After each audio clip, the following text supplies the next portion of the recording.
Celine Peters had 3 unbreakable rules for surviving the world of Manhattan's elite families. Never blur professional lines. Never ignore red flags in men who smile too easily. And never, under any circumstances, attend a family gala before the 6-month mark. Standing in the Choi Estate's marble ballroom wearing a red velvet dress that young Jay insisted on buying her, watching crystal chandeliers cast shadows that looked like cages, she realized she'd shattered all 3. And the pieces were about to cut. "Stop fidgeting," young Jay murmured against her ear, his hand sliding lower on her waist, in a way that felt more like claiming than comfort. "You look perfect." Perfect felt like a lie. The dress was too tight, too red, 2 times expensive asterisk, the kind of garment that came with expectations Celine couldn't afford. She looked up at the Choi Estate, a 3-story fortress of white stone and black iron that looked less like a home and more like a compound. Every window glowed with warm light, but there was nothing warm about the shadows moving behind the glass. "You said this was just dinner with your family." "It is." Young Jay flashed that easy smile, the one that had disarmed her completely when he'd walked into her Williamsburg studio asking for private Korean lessons. "Sunday dinner. Very casual. There are valets, young Jay, and security checkpoints. And, is that a string quartet? The Founders' Jubilee is a times tradition asterisk." He squeezed her waist, guiding her up the stone steps. "My grandfather started it 40 years ago, when he built his first legitimate business. It's just family celebrating family." Celine had grown up an only child in a modest Bronx apartment, where family dinner meant her mom, her, and whatever takeout they could afford. This felt like walking into a museum after hours. Beautiful, expensive, and utterly forbidden. How many people count as just family? Maybe 30. 40 if the cousins from Seoul flew in. He grinned, pulling her closer. "Relax. Beautiful. Smile. Eat whatever my grandmother puts in front of you. And don't mention anything about tutoring Ji-hoon's behavioral issues unless someone asks directly. That feels like a trap. It's called times discretion asterisk." His voice carried an edge she'd only heard once before, when a parent at her studio had questioned her credentials. "This family values loyalty above everything. Show them you can be discreet, and they'll love you." The door opened before they reached it. A woman in her 70s stood in the entryway, small and elegant in a traditional times hanbok times of deep blue silk. Her silver hair was pulled back severely, and her eyes, dark, sharp, unnervingly focused, landed on Celine with the precision of a scalpel. The temperature dropped 10 degrees. "Young Jay," she said in Korean, her voice like silk over steel. "You're late. Halmioni, this is Selene." "Celine, my grandmother, Madame Choi Haejin, Mrs. Choi." Celine extended her hand, her voice steadier than her heartbeat. "Thank you so much for having me. Your home is beautiful." Haejin looked at the offered hand for 3 seconds too long. Then she took it. Her grip was cool, dry, and far stronger than it should have been. "Celine Peters," she said, testing each syllable like a wine she hadn't decided to swallow. "The etiquette tutor. Young Jay says you're teaching our Ji-hoon." "Yes, ma'am. He's incredibly bright. And you're from the Bronx." It wasn't a question. "Public schools. Scholarship to Hunter College. Studio apartment in Williamsburg you opened with a small business loan 3 years ago." Celine's blood went cold. Yes." Haejin released her hand and turned to young Jay, speaking rapid Korean that Celine couldn't follow. Whatever she said made young Jay's jaw tighten, his smile becoming something sharp and defensive. Then Haejin looked back at Celine, and something shifted in her expression. Not warmth, but assessment. "Come inside before the soup gets cold," she said in English. "If my grandson cares enough to bring you here, I suppose I should care enough to feed you." She disappeared into the house, leaving Celine feeling like she'd just survived the first round of an elimination she hadn't known she'd entered. "That went well," Young-jae said. "How could you possibly tell?" "She didn't ask about your family medical history or your credit score. Trust me, that's a victory." He guided her forward, his hand now feeling more like a leash than affection. "Just follow my lead. Everything's going to be fine." The interior of the estate was exactly what Celine had feared. Museum quality. Marble floors reflected the light from crystal chandeliers. The walls were covered in what looked like original artwork. Bold, modern pieces that probably cost more than her yearly rent. A massive dining table dominated the formal room, set with enough place settings to feed a small army, each plate rimmed in gold. Voices echoed from deeper in the house. Korean and English mixing together in a symphony of conversation that felt more like controlled chaos than celebration. Young Jae led her through introductions that blurred together. Uncle Jae-sung, Aunt Mira, cousins whose names she immediately forgot, a sister-in-law named Soo-jin, who looked at Celine with something between pity and warning. "This is Young Jae's latest project," someone murmured in Korean, just loud enough for Celine to catch. "American," another voice answered. "He always picks Americans, easier to control." Celine's stomach turned to lead. "Come meet my father," Young Jae said, seemingly oblivious, or deliberately ignoring, the whispers following them like smoke. Choi Sang-woo stood at the head of the living room, holding a glass of whiskey and speaking in low tones with two men in expensive suits. He was shorter than Celine had imagined, stocky and solid, with silver threading through his black hair. When he saw them approaching, he stopped mid-sentence. His eyes, the same dark, unreadable eyes as his mother, locked onto Celine. "So," he said in perfect, unaccented English, "this is her. Father, this is Celine Peters. Celine, my father, Choi Sang-woo." Sang-woo studied her the way an art dealer studies a forgery. His gaze lingered on her dress, her shoes, the simple pearl earrings that had been her mother's. Then he smiled, warm, genuine, and somehow more terrifying than his mother's ice. "Welcome to our home, Miss Peters. Young Jae tells me you've worked wonders with our Ji-hoon. He's a wonderful student, Mr. Choi. Very intuitive. Please call me Sang-woo. We're not formal here." He gestured to the room, to the 30-plus people in designer clothing drinking wine that probably cost more than her car. "You drink whiskey?" Yes, thank you." "Good. Young Jae, get her a glass. The hibiki, not the cheap scotch." As Young Jae moved toward the bar, Sang-woo leaned closer, his voice dropping to something almost conspiratorial. "My mother's worried you're after the family money," he said pleasantly. "My wife thinks you're too American. I think..." He paused, his smile never wavering. "I think you're exactly what my son deserves." It should have been a compliment. It felt like a curse. Before Celine could respond, the room shifted. Not physically, but the air pressure changed, the temperature dropped, and every conversation in the room stopped mid-word. Someone had entered the house. Soo-jin appeared at Celine's elbow, her voice barely a whisper. "He came. I didn't think he'd come." "Who?" Footsteps approached from the foyer. Heavy, measured, deliberate. A man's voice called out in Korean. Low, rough, carrying the kind of authority that didn't ask for attention. It commanded it. Haejin's response from the dining room was sharp, almost pleased. Asterisk Taehyun. Asterisk. The name hit the room like a dropped stone in still water. Ripples of recognition, tension, asterisk, fear, asterisk. "That's Young Jae's older brother," Soo-jin murmured. "The head of the family business. He usually skips these dinners. He never brings anyone. He never..." So, the man who walked into the living room made Celine forget how to breathe. He was taller than Young Jae, broader through the shoulders, built like something designed to endure rather than charm. He wore a black suit that fit like a weapon, tailored perfectly to his frame.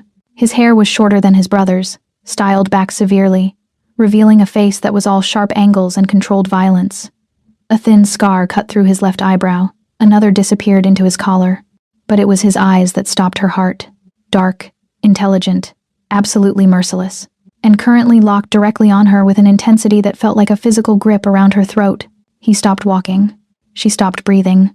The moment stretched, strange, charged, dangerous, until Young Jae appeared beside her with 2 whiskey glasses, and something in his posture changed.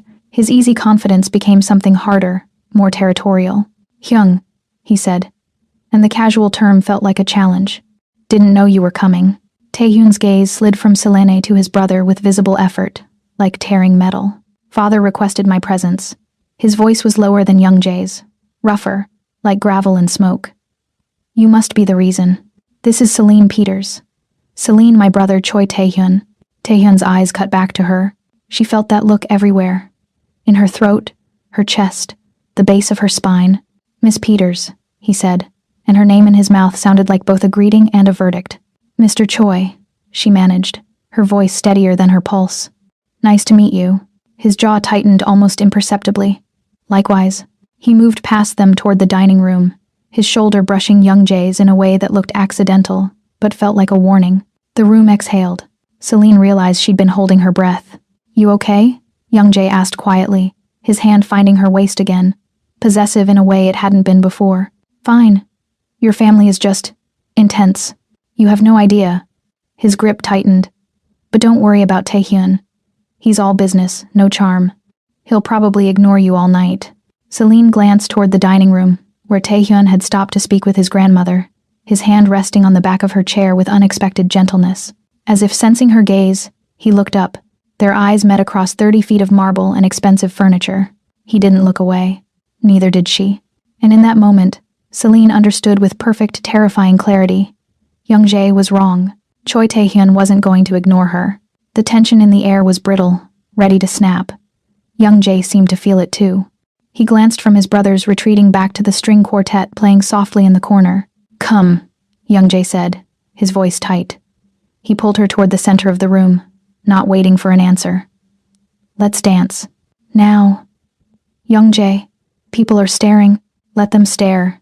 He pulled her into a waltz frame, his grip almost painful. I want them to see you with me. I want him to see. They moved stiffly to the music. Young-jae wasn't dancing with her. He was parading her. Over his shoulder, Celine saw Taehyun watching from the bar, a glass of dark liquor in his hand. He looked bored, dangerous, and utterly focused. Young-jae. The sharp call came from the dining room. It was Haejin. A word. Now, Young-jae swore under his breath. He stopped moving but didn't let go of Celine. I have to go. Stay here.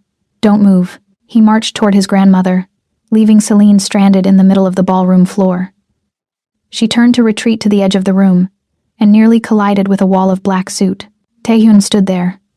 Up close, he smelled of cedar and something metallic, like rain on hot pavement. He didn't step back.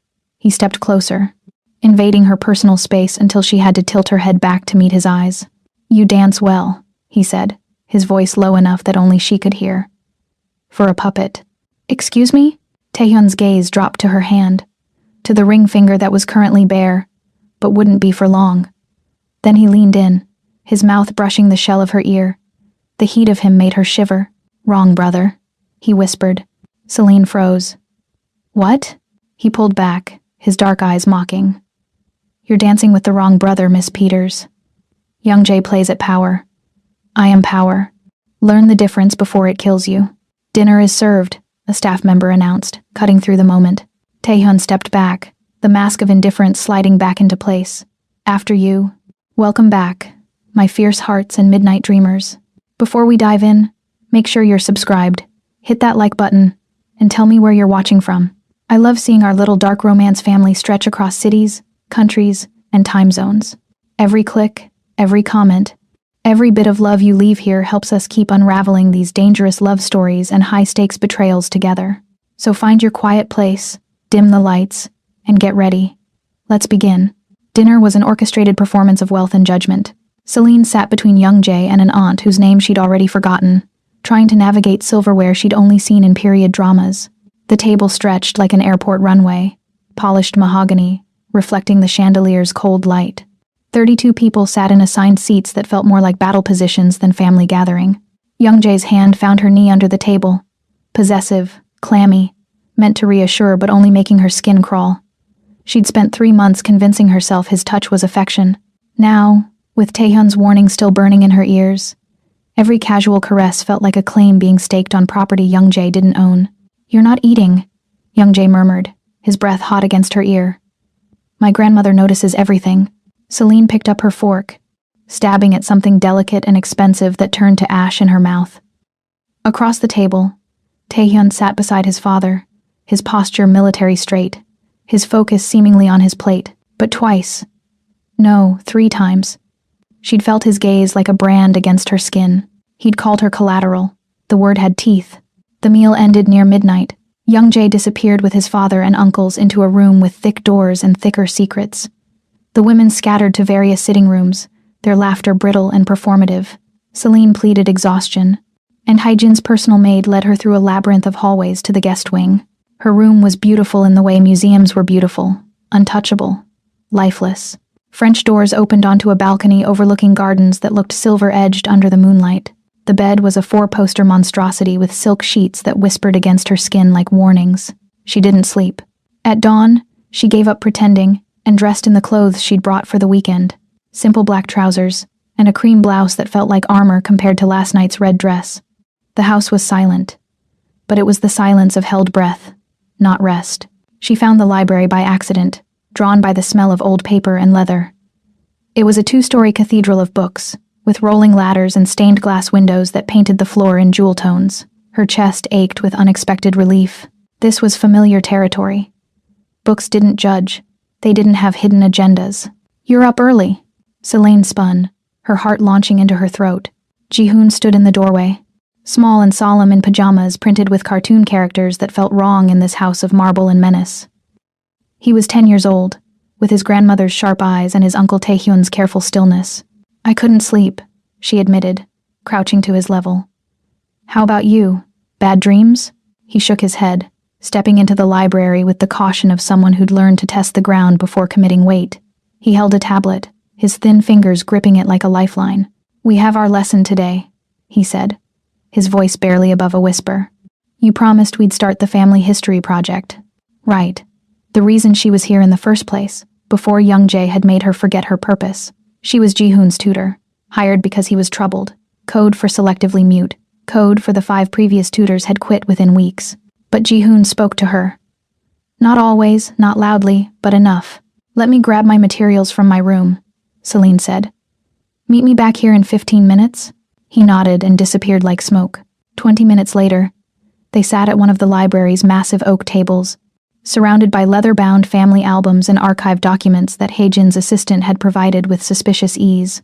The Choi family tree was a gnarled thing, branches spreading across Korea and America, roots sunk deep into shipping, real estate, and businesses whose exact nature remained elegantly vague. "Your great-grandfather founded the first company in 1952, Selene said, pointing to a sepia photograph of a man with Taehyun's jaw and Young Jae's calculated smile. "After the war, when everything was chaos, he built something from nothing. He built it with blood," Ji-hoon said quietly. Selene's pen stilled. "What?" "That's what Uncle Taehyun says. Blood and sacrifice. That's the foundation." Ji-hoon traced the photograph with one small finger. "Everything beautiful has bones underneath." The words were too old for his mouth, too knowing. "Did your uncle tell you that?" "Uncle Taehyun tells me the truth." Ji-hoon looked up at her, his eyes ancient in his young face. "Uncle Young Jae tells me stories." Something cold slithered down Selene's spine. "What kind of stories?" Ji-hoon's gaze slid away, fixing on the stained glass window where morning light turned red to blood, blue to bruise. His hands started moving, not trembling, but deliberate.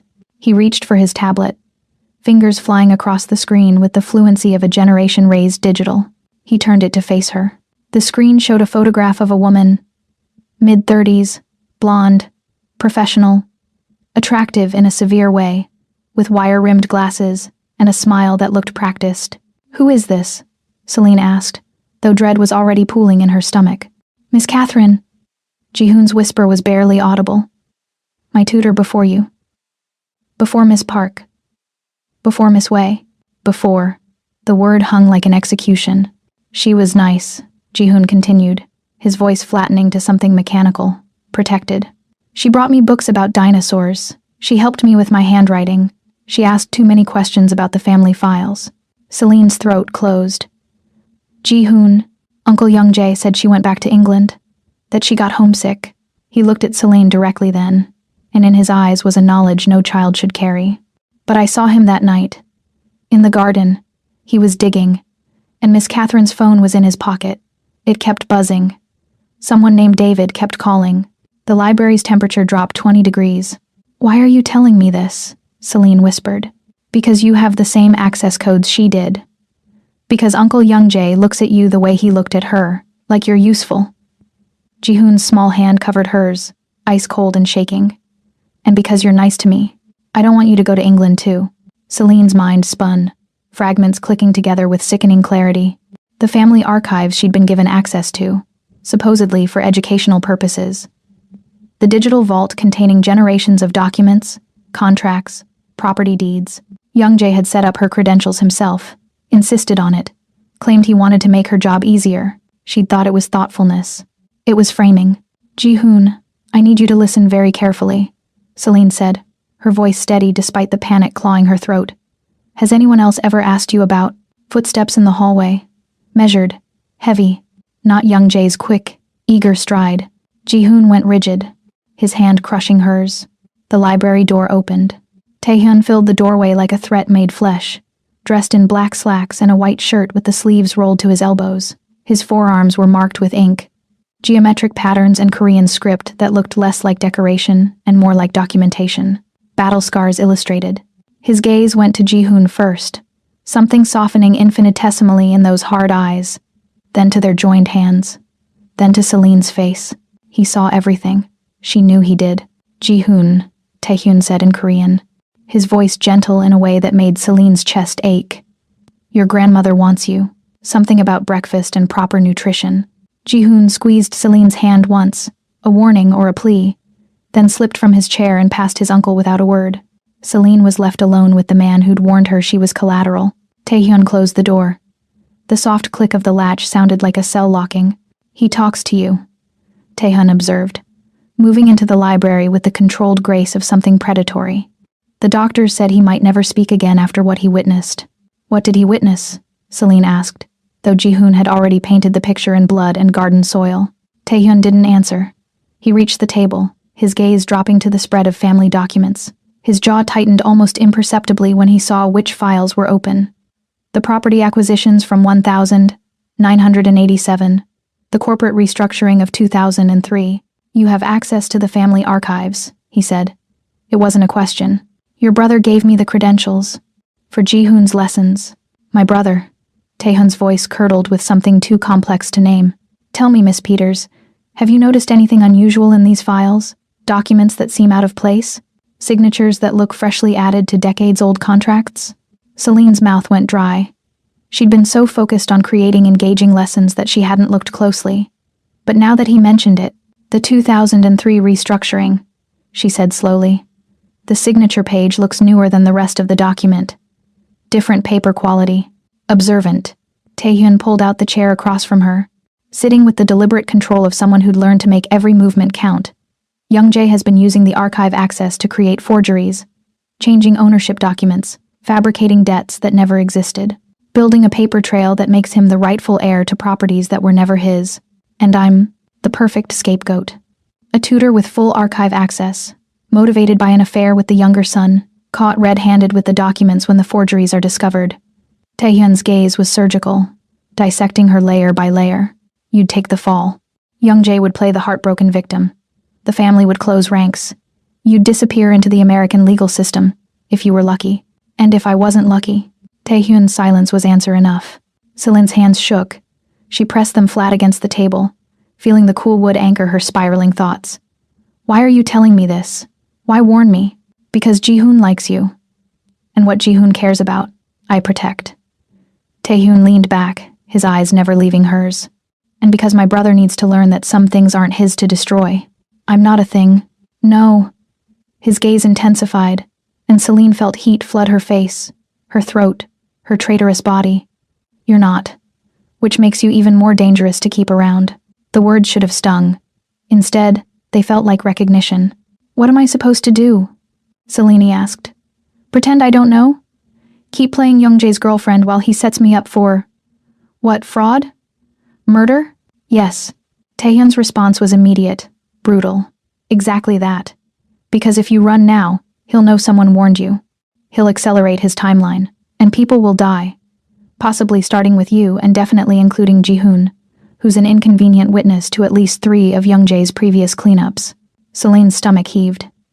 You're asking me to be bait. I'm asking you to be smart. Taehyun stood, buttoning his cuff with meticulous precision. My brother is planning a coup. He needs those forged documents to challenge my father's will, which currently names me as successor. Your archive access is his weapon. Your eventual arrest is his shield. Right now, you're valuable to him. The moment you're not. He didn't finish. He didn't have to. How long do I have? The family's annual board meeting is in 6 weeks. That's when he'll make his move. That's when he'll need you to take the fall. Taehyun moved toward the door, then paused. In the meantime, be the perfect girlfriend. Smile at family dinners. Let him parade you around. And for God's sake, don't let him know you can see the blade behind his back. And what will you be doing while I'm playing target practice? Taehyun looked back at her, and the expression on his scarred face was something between promise and threat. Building a cage strong enough to hold a rabid dog. Even if it's my own brother. He left without another word. Celine sat alone in the library as morning light turned the stained glass into fire, and wondered which was more dangerous, the man who wanted to use her, or the man who wanted to save her. Neither option felt safe, but only one felt inevitable. 3 days passed in careful performance. Celine played her role with the dedication of someone who understood the script had been written in blood. She smiled at Young Jae's jokes. She let him hold her hand during the evening walks through gardens that looked beautiful and felt like graveyards. She asked no questions about his late-night meetings or the phone calls he took in Korean, thinking she couldn't understand. She was learning to understand a lot of things. Jihoon's lessons continued in the library, but now Celine paid attention to the documents with new eyes. She photographed nothing, too obvious, but she memorized everything. The dates that didn't align, the signatures that looked too fresh, the property transfers that appeared on pages clearly inserted after original binding. Young Jae had been busy for years, and sloppy, in the way men who thought themselves clever often were. She saw Taehyun only in passing. At breakfast, where his presence turned the meal into silent warfare, or in hallways where his footsteps echoed like countdown timers. He never spoke to her directly, but she felt his attention like a physical weight, protection or surveillance. She couldn't tell. Maybe there was no difference in this house. On the 4th morning, Young Jae found her in the solarium, a glass-walled room that jutted from the estate's eastern wing like a crystal tumor. The space was filled with orchids that bloomed in forced perfection, their scent cloying and sweet. "There you are," Young Jae said, his smile bright and hollow. "I've been looking everywhere." Celine looked up from the book she'd been pretending to read. "I thought you had meetings all morning. Finished early. Besides, I wanted to give you something." He moved closer, his cologne. Expensive, aggressive, cutting through the orchid perfume. "Close your eyes." Every instinct screamed at her to run. Instead, she smiled and obeyed, feeling his hands guide hers palm up. Something cold and heavy settled against her skin. "Okay, look." The ring sat in her palm like a coiled snake. It was old. Genuinely old. Not the manufactured antique of the estate's carefully curated decor. The band was platinum or white gold, carved with intricate patterns that looked Eastern European rather than Asian. The center stone was a ruby, the color of arterial blood, surrounded by diamonds that caught the morning light and threw it back like warnings. "Young Jae," she breathed, her heart hammering. "This is my grandmother's," he said quickly, taking the ring and sliding it onto her left hand before she could protest.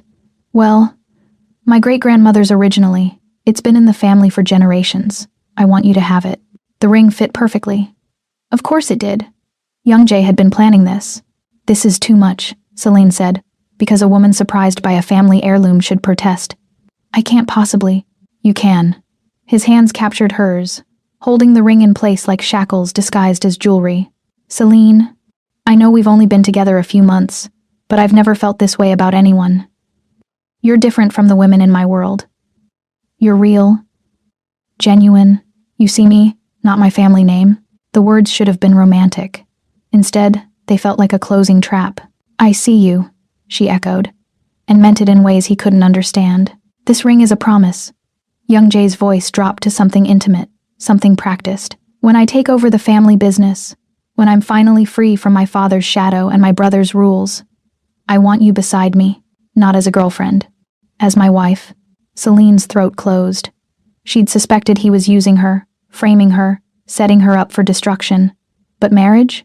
That was a level of commitment that made no sense unless he needed her legally bound to him, unable to testify, complicit in everything he'd built. "I don't know what to say," she managed. "Say yes." His grip tightened, just shy of painful. "Say you'll wait for me. Say you trust me to build us a life away from all this." He gestured to the estate beyond the glass walls, and something bitter twisted his handsome face. "Away from my family's judgment. Away from Taehyun's disapproval. Just us, starting fresh." The fantasy was elaborate. The lie was exquisite.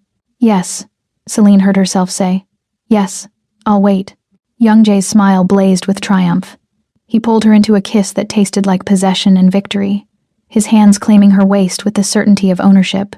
Celine kissed him back, and felt nothing but cold calculation. When he finally pulled away, slightly breathless, she forced herself to look down at the ring with appropriate wonder. It's beautiful. But are you sure your grandmother won't mind? This seems like something that should stay in the family. You are family now, young Jay interrupted. Besides, Halmione is traditional. She'll love that I'm following proper courting steps. Trust me, this makes everything easier. Easier for whom? Celine didn't ask. Young Jay's phone buzzed. He glanced at it, his expression flickering to annoyance before smoothing back to charm. I have to take this. Business. But wear the ring, okay? Let everyone see that you're mine. Mine. The word hung in the air like smoke after he left. Celine looked down at the ring, at the way the ruby caught light like captured fire. It was beautiful. It was terrifying. It was, that ring doesn't belong to this family. She spun. Taehyun stood in the solarium's doorway, his silhouette dark against the bright hallway behind him. He moved toward her with that predator's grace, his focus locked on her hand with an intensity that made her skin prickle. What? Give me your hand. It wasn't a request. Celine found herself obeying before conscious thought caught up. Taehyun captured her wrist, his grip firm, his calloused fingers warm against her pulse point, and pulled her hand into the light. He studied the ring for 3 long seconds.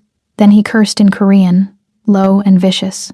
This is the Volkov ruby, he said, his voice tight with barely controlled fury. It belonged to the Volkov Bratva before they were absorbed into the Russo family operations 15 years ago. It's been missing since the merger, presumed stolen during the transition. If you're caught wearing this, I'm the thief. Celine finished, her stomach plummeting. Just like you said. Young Jay puts evidence on me. Then when it's discovered, you're arrested for grand larceny and trafficking in stolen goods. International charges, federal jurisdiction, you disappear into the system for years. Taehyun's thumb pressed against her pulse, checking her heart rate or trying to calm it, she couldn't tell. And Young Jae gets to play the devastated boyfriend who was fooled by the con artist. The family rallies around him. His gambling debts to the Russo family are forgiven because he recovered their stolen heirloom. He's the hero, and I'm a cautionary tale. Taehyun's eyes lifted from the ring to her face, and the intensity there stole her breath. About what happens when outsiders try to infiltrate families they don't understand. Celine tried to pull her hand back. Taehyun held firm. Why are you telling me this? She demanded, anger finally cutting through fear. If you know all this, if you've known what he's planning, why let him keep? Because I need him to commit fully to his play, Taehyun interrupted. I need him confident, arrogant, convinced he's won. A cornered animal is dangerous. An animal that thinks it's free? His mouth curved into something too dark to be a smile. That's when you capture it permanently. I'm not an animal. I'm a person. And I'm not your bait. Celine yanked her hand back with enough force that Taehyun let her go, his fingers trailing across her palm in a way that sent electricity up her arm. No, he agreed quietly. You're not bait. You're an investment. And I protect my investments. I'm not yours to protect. Aren't you? Taehyun moved closer, and Celine's back hit the glass wall behind her. Cold, unforgiving, nowhere to retreat. You're living in my family's house, teaching my nephew, wearing stolen property that will be traced back to this estate. You think you can just walk away? The moment you leave, Young Jae accelerates. The moment you run, people die. You're in this, Miss Peters. The only question is whether you survive it. He was close enough now that she could see the fine scars on his throat, the ones that disappeared beneath his collar, close enough that his cologne, cedar and smoke, nothing like Young Jae's aggressive sweetness, made her head swim. What do you want from me? She whispered. I want you to keep the ring on, Taehyun said. I want you to smile and play the happy bride-to-be. I want you to be everything my brother thinks you are, naive, grateful, desperate to belong. And then, when he makes his move at the board meeting, when he presents his forged documents and his carefully constructed case for why he should lead this family, you're going to be my witness. You're going to testify to exactly what he's done, what he's made you complicit in. You're going to help me destroy him. Celine's laugh was bitter. You want me to betray him? I want you to choose survival. Taehyun's hand came up, not touching her but bracketing her against the glass. One palm flat against the window beside her head, caging without contact. Young Jae chose his path years ago. He chose ambition over honor, greed over family, violence over mercy. You still have a choice. You can be his victim, or you can be my weapon. Some choice. It's the only one you have." His voice dropped to something almost gentle, almost regretful. "I'm sorry you walked into this. I'm sorry my brother is what he is. I'm sorry you ever met him. But I can't change the past. I can only control the endgame. And in this endgame, where do I end up?" Taehyun's gaze dropped to her mouth. Just for a second. Just long enough to make heat flood her cheeks, before snapping back to her eyes. "Alive," he said simply. "Everything else, we figure out after." He pushed off the glass and stepped back, giving her space to breathe. Celane's lungs filled with orchid-scented air that tasted like funeral flowers. "The ring stays on," Taehyun repeated. "You tell no one. Not your mother. Not your friends. Absolutely not, Young Jae. You play the part. You wait. And when the time comes, you stand with me. Understand?" Celine looked down at the ring. At the ruby that was really a time bomb wrapped in platinum. "Do I have a choice?" "Everyone has a choice, Miss Peters."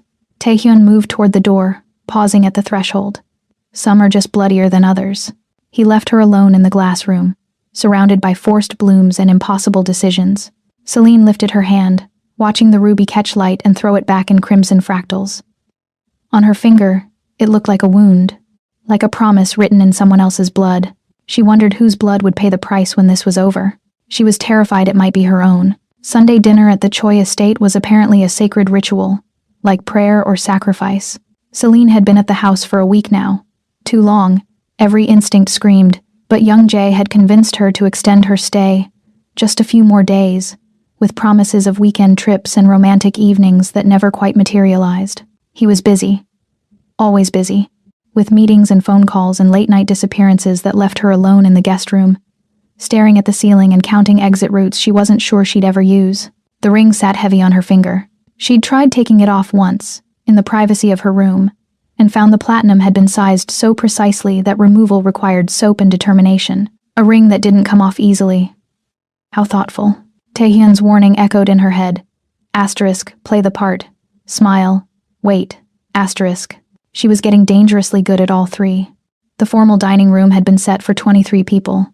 She'd counted while helping Ji-hoon with his pre-dinner etiquette review. The table stretched like an accusation, each place setting a small fortune in porcelain and silver. Fresh flowers, white lilies, because Heejin preferred them, stood in crystal vases that caught candlelight and made the whole room feel like a shrine or a stage.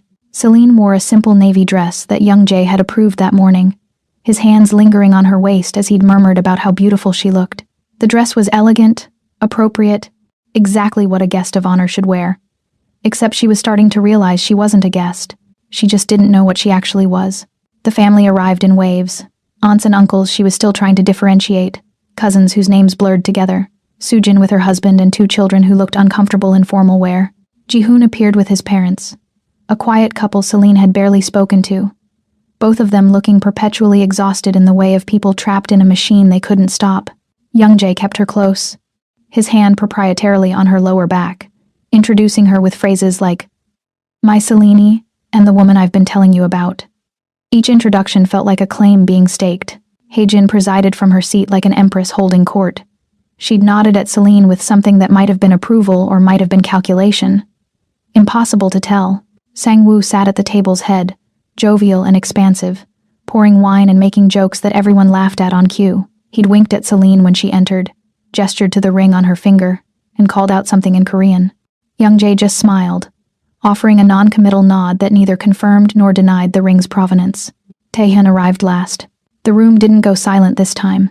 Too many people, too much noise, but Celine felt the shift in atmosphere like a pressure change before lightning. He wore all black, his shirt unbuttoned at the collar, his sleeves rolled to reveal those inked forearms. He looked like violence dressed for dinner. His eyes found hers across the room, held for 3 seconds, then moved on. She felt that look in her chest, her stomach, lower. Dinner was served in courses that felt like tests. Celine navigated the meal with the careful attention of someone who knew she was being evaluated. She ate what was put in front of her. She laughed at appropriate moments. She answered questions about her tutoring work with Ji-hoon, carefully steering conversation away from anything substantive about the family itself. She was seated between Young Jae and an uncle who spoke no English, which meant she was functionally isolated despite being surrounded by people. Young Jae kept his hand on her thigh under the table, A constant, possessive pressure that made her want to scream. Across the table, Taehyun ate in silence, his focus seemingly on his plate. But twice she'd glanced up to find him watching her with an intensity that made her silverware clatter. Halfway through the third course, Sang-woo stood, raising his wine glass. "A toast," he announced in English, his voice carrying the authority of someone used to being heard. "To family, to tradition, to the continued success of everything our grandfather built." Everyone raised their glasses. Celine started to do the same. "Celine," Sang-woo continued, and her hand froze. "While you're here, would you mind getting the water pitcher from the sideboard? I think several of us are running low." The request was pleasant, casual, delivered with a smile. The table went silent. Celine's stomach plummeted. She looked at Youngjae, waiting for him to laugh it off, to make a joke about his father's old-fashioned ways, to say literally anything that would clarify this was some kind of misunderstanding. Youngjae smiled at her, encouraging. "The pitcher's just behind you. Beautiful. Heavy, so be careful." The world tilted. She wasn't a guest. She wasn't even really Youngjae's girlfriend, not in the eyes of his family. She was staff. Heat flooded her face. Shame, fury, humiliation, braiding together into something choking. Every eye at the table was on her, waiting. The aunt beside her looked sympathetic. Sujin looked pained. Haejin looked satisfied, like a test had just been passed. Celine's hands shook as she set down her wine glass. She could refuse. She could walk out. She could make a scene that would echo through this family for generations. Instead, she stood with as much dignity as she could salvage, moved to the sideboard, and lifted the heavy crystal pitcher with hands that wanted to throw it through the nearest window. She made it to Sang-woo's end of the table, started to pour. The sound of shattering glass exploded through the dining room. Celine jumped, water sloshing from the pitcher. Every head swiveled toward the source. Taehyun sat with his hand still curled around the stem of his wine glass, or what remained of it. The bowl had shattered completely, crystal fragments glittering on the white tablecloth like diamonds, red wine spreading like blood. His hand was cut, crimson running down his wrist, dripping onto his plate. He didn't move, didn't flinch, just stared at his father with an expression of absolute contempt. "Taehyun," Haejin said sharply. "Apologies." Taehyun's voice was soft, lethal. The glass was flawed, weak stem, poor craftsmanship. His eyes never left his father's face. Someone should have noticed before putting it on the table. The words weren't about the glass. "Minji," Taehyun called to one of the household staff, a woman in her 50s who'd been standing by the kitchen door. He spoke in Korean, his tone gentle compared to the violence of the shattered glass. The woman hurried forward, and Taehyun gestured to Celine, still frozen with the pitcher, still standing at his father's elbow like a servant. Minji took the pitcher from Celine's hands with a quick, respectful bow. Then she gestured to Celine's seat, her meaning clear. Asterisk. Sit. You don't serve here. Asterisk. Celine moved back to her chair on autopilot, her entire body numb. Youngjae reached for her hand under the table, squeezing. "You okay?" he whispered. "Sorry about that. Father's just old-fashioned. He doesn't mean anything by it." Celine looked at him. At this man she'd kissed, believed, almost loved, and saw a stranger. Someone who'd watched her be humiliated and done nothing. Someone who'd smiled while his father reduced her to help. "Of course," she heard herself say. "I understand." But across the table, Taehyun was wrapping his bleeding hand in a napkin, his jaw tight, his eyes burning with something that looked like fury and tasted like protection. And Celine understood, suddenly and completely, what he'd meant when he said she had to choose. Youngjae had made his choice. He'd chosen himself, his status, his family's approval over any pretense of defending her dignity. Taehyun had shattered glass and bled rather than let the humiliation stand unchallenged. The rest of dinner passed in a blur. Celine ate nothing, tasted nothing, heard nothing. She was drowning in realizations that hit like waves. She was alone here, expendable, nothing but a pawn in Youngjae's game and a weapon in Taehyun's war. When dessert was finally cleared and people began to drift away, Celine excused herself, claiming exhaustion. Youngjae barely noticed, already deep in conversation with his cousins about something that made them laugh too loudly. She made it to the hallway before her composure cracked. The guest bathroom was mercifully empty. Celine locked the door and braced her hands against the marble sink, staring at her reflection in the gilt-edged mirror. Her makeup was still perfect. Her hair was still smooth. She looked exactly like she had an hour ago. But everything had changed. She'd been fooling herself, thinking she could navigate this, thinking she could play along with Taehyun's plan and somehow emerge unscathed. She wasn't sophisticated enough for this world, wasn't hard enough for these games. She was a girl from the Bronx who taught yoga and tutored rich kids, and she'd stumbled into something that was going to destroy her. The ring on her finger felt like a shackle. Miss Peters. Celine's head snapped up. Taehyun stood in the bathroom doorway, which was impossible because she'd locked it, except there were probably master keys in this house, probably a dozen ways in and out of every room because nothing was truly private in a place built on secrets. "Get out," she said, her voice breaking. Taehyun stepped inside and closed the door behind him. The bathroom was too small for his presence, the walls pressing in. He'd unwrapped his hand. The cuts had stopped bleeding, just thin red lines across his palm now. "Are you all right?" he asked quietly. "Does it matter?" "Yes." The word was simple, absolute. Celine laughed, the sound bitter and ragged. "Your father just made me serve wine like hired help while your brother smiled and watched. And you want to know if I'm all right? I'm living in a nightmare. I'm wearing a stolen ring. I'm apparently engaged to a man who sees me as a useful idiot. So no, I'm not all right. I'm the furthest thing from all right." Taehyun was quiet for a long moment. Then, "You're not a useful idiot. You're a liability he's trying to control. There's a difference. That's supposed to make me feel better? No, it's supposed to make you angry." Taehyun moved closer, his voice dropping. "You should be furious. You should be plotting revenge. You should be..." "What? Like you?" Celine shoved at his chest, her hands hitting solid muscle. "You're so busy protecting the family name and playing three-dimensional chess with your psychopath brother that you forgot I'm not a game piece. I'm a person. I had a life. I had a business. I had safety," Taehyun finished. "You had safety, and I took that from you the moment I let my brother near you." The admission hung between them. "You knew," Celine whispered.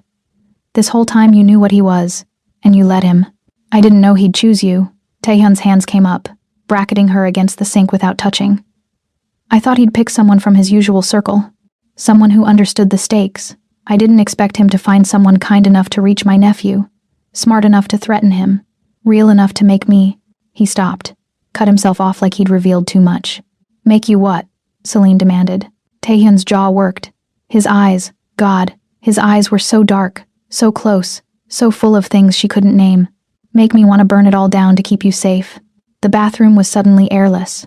"You don't even know me," Celine managed. "I know you teach a traumatized child with patience and kindness. I know you haven't run screaming despite having every reason to. I know you're brave enough to stand in a room full of predators and still maintain your dignity." His hand lifted, hesitated, then settled against her cheek. Warm, calused, impossibly gentle. "I know you deserve better than this family. Better than my brother. Better than me. Then let me go." "I can't." His thumb traced her cheekbone, and Celine felt that touch everywhere. "Not until it's safe. Not until I know he can't hurt you. Not until..." "Not until what?" Taehyun's gaze dropped to her mouth, lingered, lifted back to her eyes with visible effort. "Not until I stop being selfish enough to keep you close." Celine's breath caught. This was wrong. This was insane. This was... "I hate you," she whispered. "Good." Taehyun's hand slid from her cheek to cup the back of her neck, his fingers threading through her hair. "Hate me. Blame me. Just don't forgive my brother. Don't let him make you doubt yourself. What happened tonight wasn't about you. It was about him establishing control. And what is this?" Celine gestured between them, at the impossible tension crackling in the air.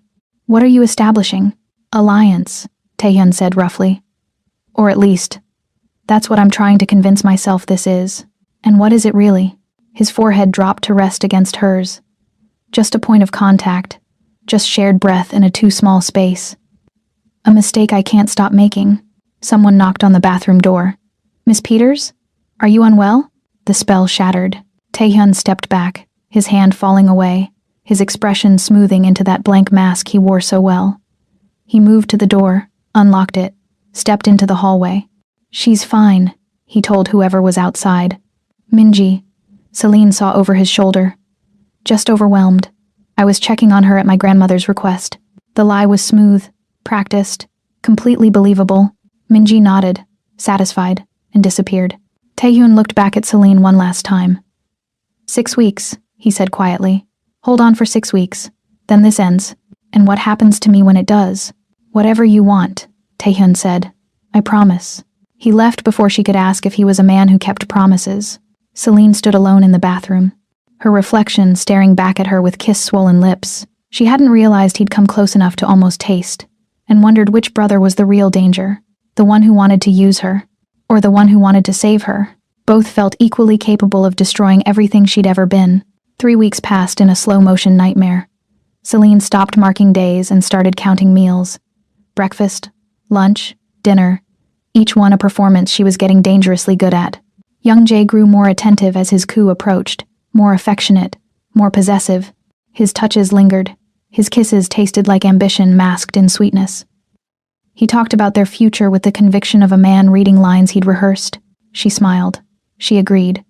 She wore the stolen ring and played the role of besotted girlfriend with an expertise that frightened her. At night, alone in her room, she cried silent tears into silk pillowcases and planned escape routes she knew she'd never use. Not yet. Not until Taehyun's carefully constructed trap was sprung. Not until she could walk away knowing Ji-hoon was safe. The boy had become her anchor. His lessons were the only genuine thing in this house of mirrors. He spoke more now. Whole sentences sometimes. Usually about dinosaurs or space or the uncomfortable questions that children asked when they hadn't yet learned to perform. Do you love Uncle Youngjae? He'd asked once, his voice careful. I care about him, Celine had answered.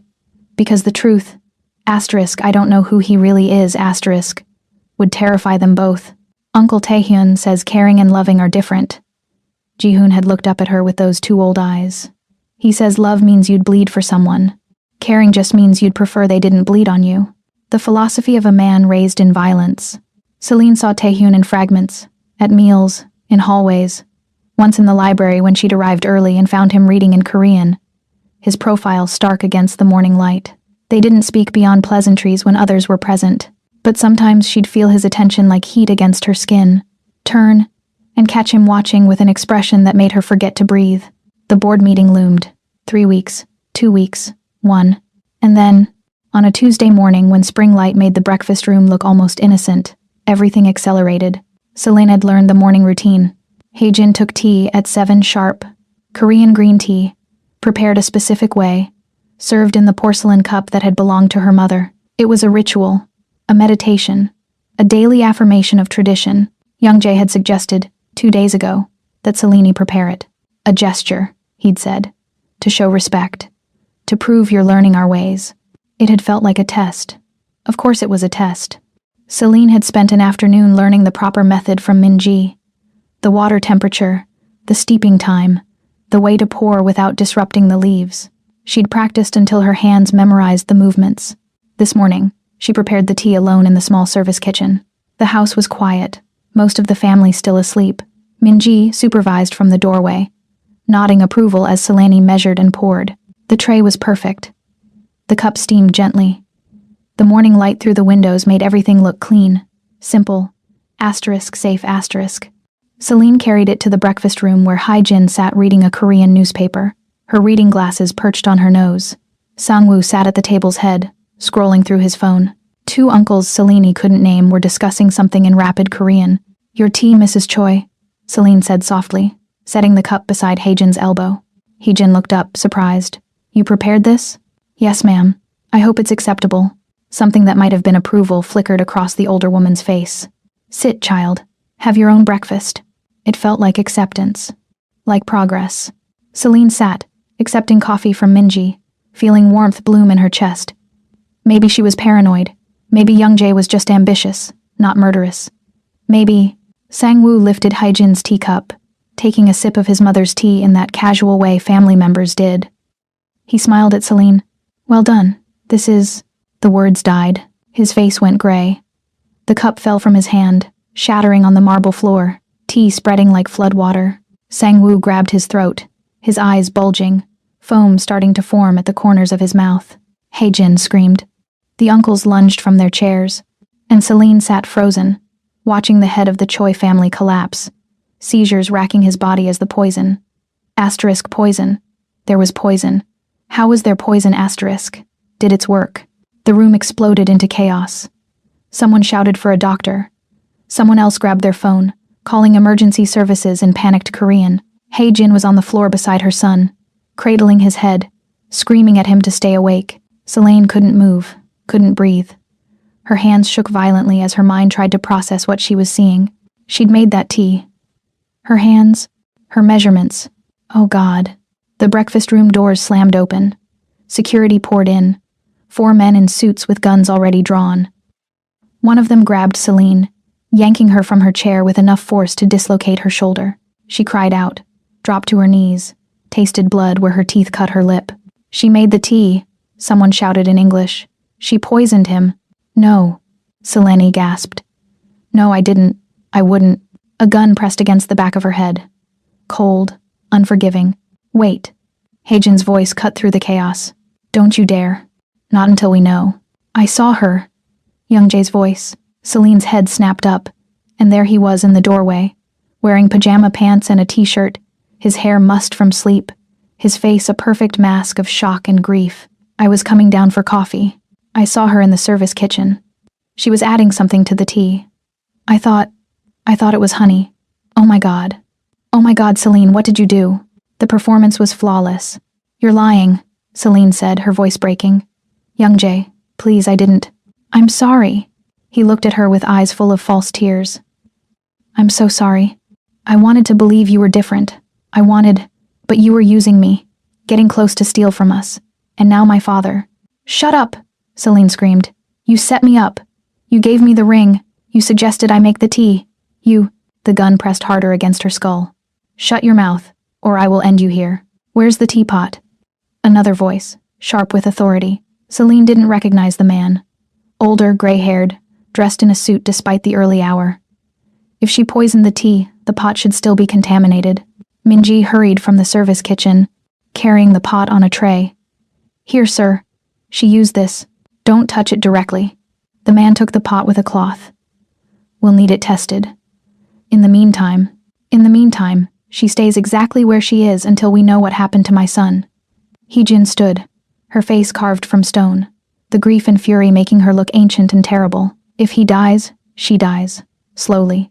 Do you understand me, girl? Selene understood. She understood that Youngjae had poisoned his own father, framed her perfectly, and was about to watch her be executed for his crime. Let her go. Every head turned. Taehyun stood in the doorway. He was dressed, unlike his brother. Full suit, like he'd been awake for hours. His face was blank, emotionless, but his eyes burned with something that made the security holding Selene take an involuntary step back. Taehyun, Hae-jin said. Your father? I know. Taehyun moved into the room with that controlled grace, his focus flicking to his father's prone form, still breathing, barely, before settling on Selene.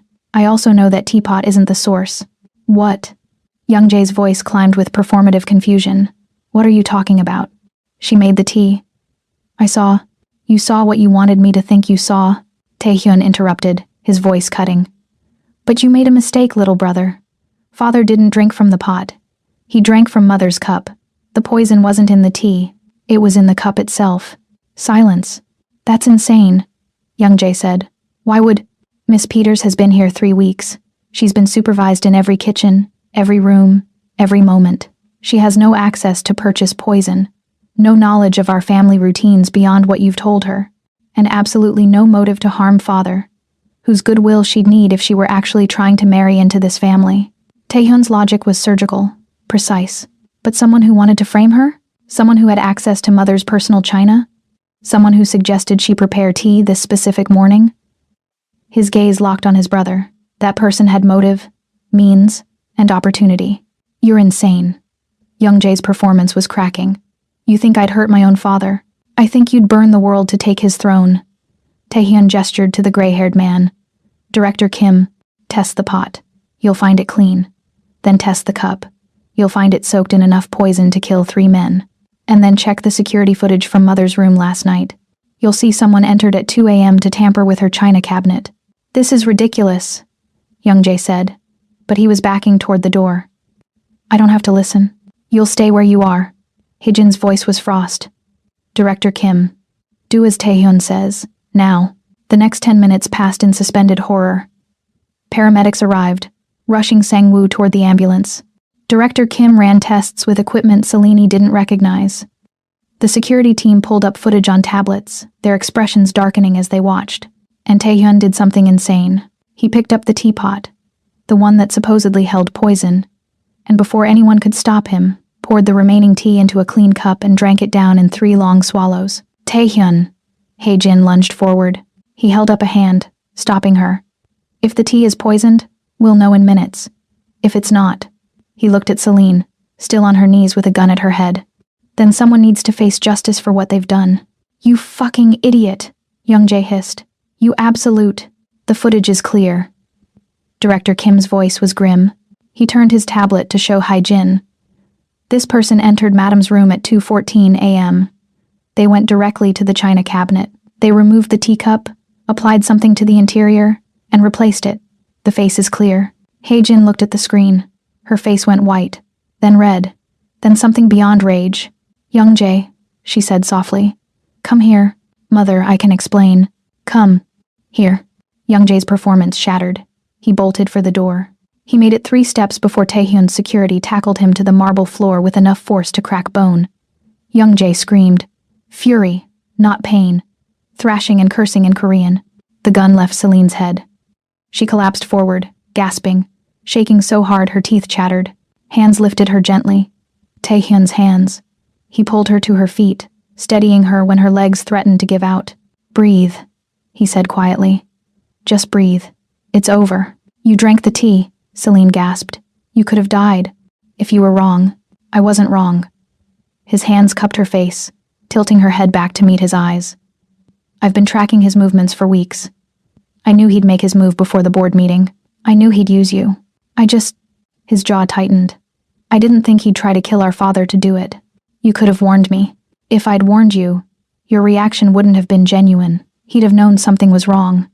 Taehyun's thumb brushed her cheek, wiping away tears she hadn't realized she'd cried. I'm sorry. I'm so goddamn sorry. Across the room, Hae-jin stood over her younger son with an expression that made everyone in the room take an involuntary step back. Get him out of my sight, she said. Lock him in the cellar, call the family council, and someone tell me if my eldest son is about to die from his own stupidity. I'm fine, Taehyun called out, not looking away from Selene. The tea was clean. I knew it would be. U times new asterisk, Hae-jin repeated. And yet you let your father drink. Father drank from the wrong cup. That wasn't part of the plan. Taehyun finally released Selene, turning to face his grandmother. Youngjae was supposed to discover the poison before anyone drank. He was supposed to be the hero who saved you, proving his worth before the board meeting. Selene was supposed to be arrested, discredited, disappeared. But father grabbed your cup on impulse, and Youngjae panicked and improvised. How long have you known? Hae-jin demanded. That he was planning a coup? Months. That he'd try to frame Miss Peters specifically? 3 weeks. That he'd attempt murder? Taehyun's voice went hard. Since last night, when I hacked his laptop and found his communications with the Russo family's chemist. Hae-jin stared at her grandson for a long, loaded moment. Then she nodded. We'll discuss your methods later. For now, get that girl cleaned up and somewhere safe. She looks like she's about to collapse. Selene realized the older woman was right. The room was tilting, her vision going gray at the edges. She'd been seconds from execution. She'd watched a man convulse from poison meant to frame her for murder. I've got you. Taehyun's arm wrapped around her waist, taking her weight as her knees finally gave out. Don't you dare faint. Stay with me. Selene, look at me. She tried. The room was spinning, sounds becoming muffled and distant. The last thing she heard before darkness took her was Taehyun's voice, rough with something that sounded like fear. Touch her, and I kill you all. Then nothing. Just the black and blessed silence, and the ghost of warmth where his hands had been. Selene woke to silence, the kind that pressed against eardrums like deep water. Her body ached everywhere, muscles she didn't know she had screaming protest. The fainting had been real, the terror absolute, and now she was paying the price in every joint and tendon. The room swam into focus slowly. Not her guest room. Somewhere smaller, darker, heavy with the scent of sandalwood and something medicinal that burned her nostrils. Candles flickered in brass holders, casting shadows that moved like living things across walls lined with wooden tablets carved in Korean characters she couldn't read. The ancestral shrine. She tried to sit up and failed, her head spinning. Don't. The voice came from the shadows, rough as gravel. You'll make yourself sick again. Taehyun emerged from the corner where he'd been sitting. Sitting, not standing, which meant he'd been watching her sleep. The thought should have terrified her. Instead, it settled something in her chest that had been screaming since the breakfast room. He looked different in the candlelight.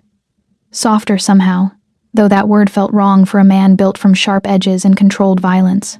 He'd changed from his suit into loose black pants and a simple white shirt, the kind of clothing that should have looked casual but on him felt like a weapon sheathed. How long was I out? Her voice came out sandpaper rough. 4 hours. The doctor checked you. Shock, exhaustion, dehydration. Nothing poisoned, in case you were worried. He moved closer, settling on the edge of the low platform where she lay on silk cushions. Though I'm told you fought him when he tried to give you a sedative, called him a Russian bastard and threatened to bite. Heat flooded her face. I don't remember that. Good. It's one of the more colorful moments of your day. His hand lifted, hesitated, then settled against her forehead. Checking for fever, she told herself. Except his palm lingered, his thumb brushing her temple with a gentleness that made her throat close.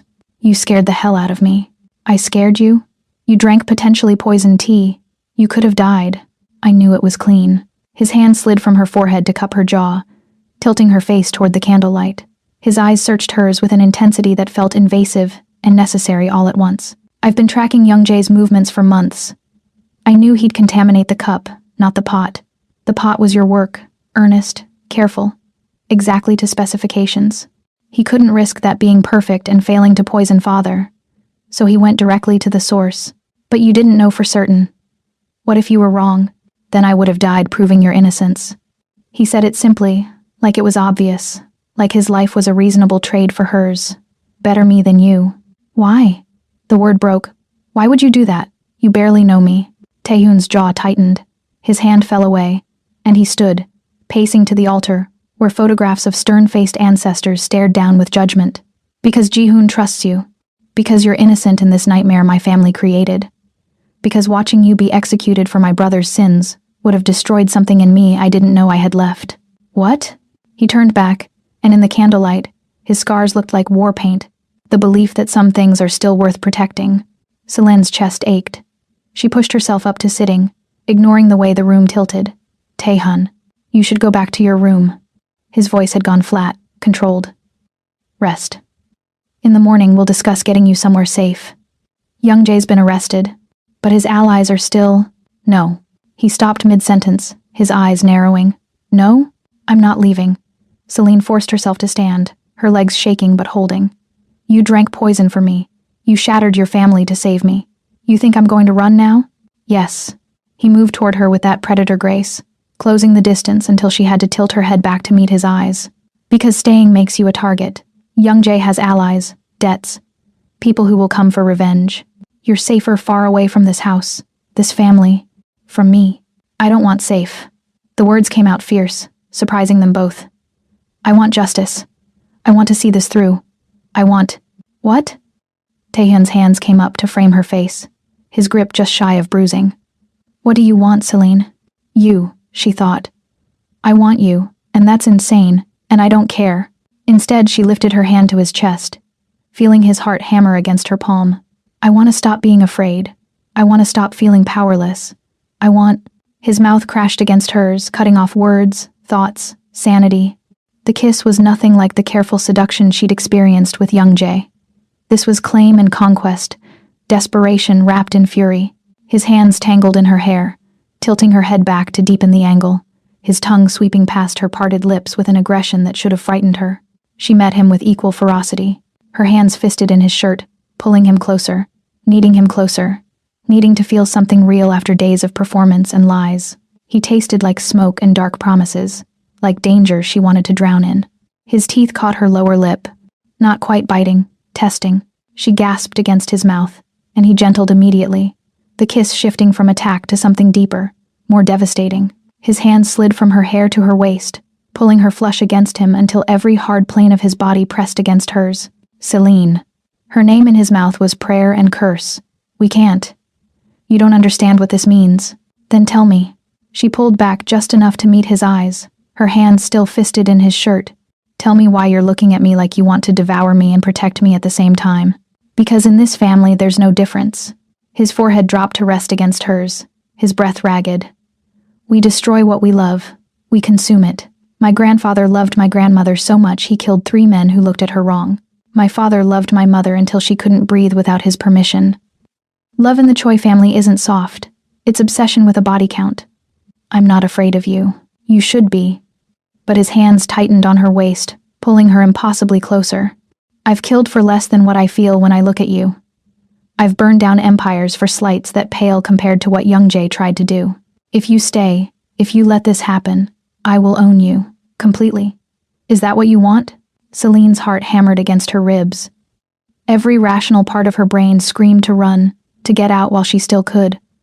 But rationality had abandoned her somewhere between poisoned teacups and stolen rings. Yes, she whispered.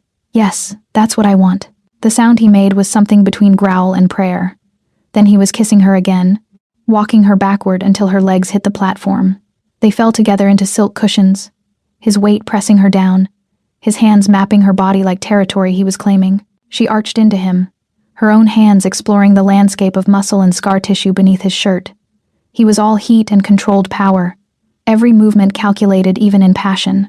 His mouth left hers to trail down her throat, teeth scraping against her pulse point. Say my name. His voice was rough against her skin. I need to hear you say it. Taehyun. She threaded her fingers through his hair, pulling him back to her mouth.